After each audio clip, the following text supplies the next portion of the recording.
నమస్తే. ఆంధ్రప్రదేశ్లో ఉద్యోగ సంఘ నేతలు జగన్ సర్కార్పై తీవ్ర స్థాయిలో మండిపడుతున్నారు.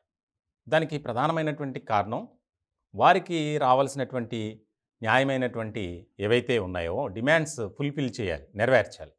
వాటి విషయంలో జగన్ గారు చాలా నిర్లక్ష్యంగా ఉంటున్నారు.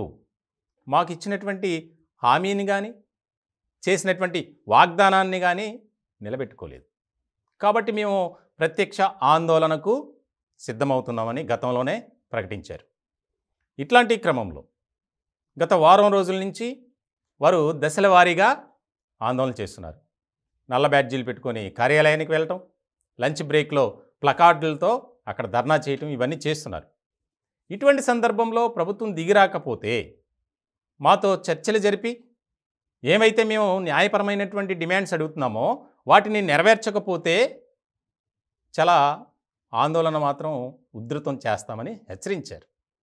ఇటువంటి క్రమంలో తాజాగా ప్రభుత్వం నుంచి మంత్రి బొత్స సత్యనారాయణ అలాగే ప్రభుత్వ సలహాదారు సజ్జల ఇద్దరూ కూడా చర్చలు జరిపారు. ఇప్పుడు కీలకమైనటువంటి పరిణామం ఏంటంటే, మీకెందుకు మేము ఉన్నాం, ప్రభుత్వం మీకు మంచే చేస్తుంది, మీ ఆందోళన విరమించండి. అంటే 27వ తేదీన బీఆర్టీఎస్ రోడ్లో లక్షలాది మంది ఉద్యోగులతో చలో విజయవాడ కార్యక్రమాన్ని వారు పిలుపునిచ్చారు.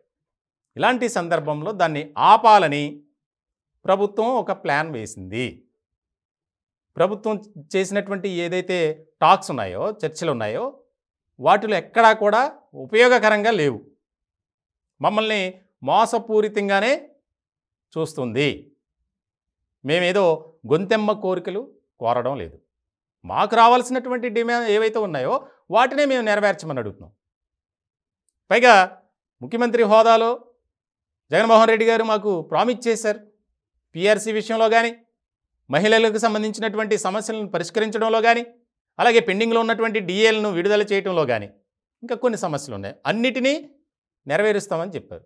కానీ ఇప్పుడు మమ్మల్ని మోసం చేశారు. మేము కూడా ఇంకా ప్రభుత్వంతో తాడో పేడో తేల్చుకోవడానికి సిద్ధమయ్యాం. ఎందుకంటే మా మీద కూడా ఉద్యోగుల ఒత్తిడి ఉంది కాబట్టి, ఎన్నికల సమయం కాబట్టి వారికి ఒక డెడ్ లైన్ పెట్టాం. దాన్ని కూడా విస్మరించి మేము చేస్తాం చూస్తాం అని చెప్తున్నారే తప్ప ఒక రకమైనటువంటి కీలకమైనటువంటి ప్రకటన ఇవ్వడం లేదు. ఎప్పుడో ఏర్పాటు చేసినటువంటి పీఆర్సీ కమిటీకి ఇప్పుడు మళ్ళీ దాన్ని ఏదో జోడించి మేము చేస్తామని చెప్పి మళ్ళీ మమ్మల్ని మోసపూరితంగానే అన్యాయం చేయాలని చూస్తుంది ఈ ప్రభుత్వం. కాబట్టి మేము తాడో పేడో తేల్చుకుంటాం. మేము ఖచ్చితంగా చలో విజయవాడ కార్యక్రమాన్ని ఈ నెల 27వ తేదీన మేము చేసి తీరుతాం. ప్రభుత్వం మమ్మల్ని మోసం చేయాలని చూస్తుంది. కాబట్టి వారు చెప్పే మాటలు విని మా ఉద్యమాన్ని, మా ఆందోళన కార్యక్రమాలని వాయిదా వేయం. ఎందుకంటే మార్చిలో ప్రకటిస్తాం, ఏప్రిల్లో ప్రకటిస్తామని చెప్తున్నారు. మాకైతే ఈ ప్రభుత్వం మీద నమ్మకం లేదు.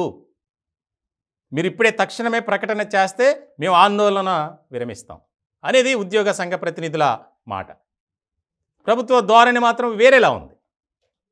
మీరు ఆందోళన విరమించండి, మేము మీకున్నాం, మార్చి నెలాఖరులోగా ఇవన్నీ ఫుల్ఫిల్ చేస్తాం. సో ప్రభుత్వం చెప్పినటువంటి మాటకు వారు అంగీకరించలేదు. 27వ తేదీన చలో విజయవాడ కార్యక్రమం చేసి తీరుతామని తేల్చి చెప్పేస్తున్నారు.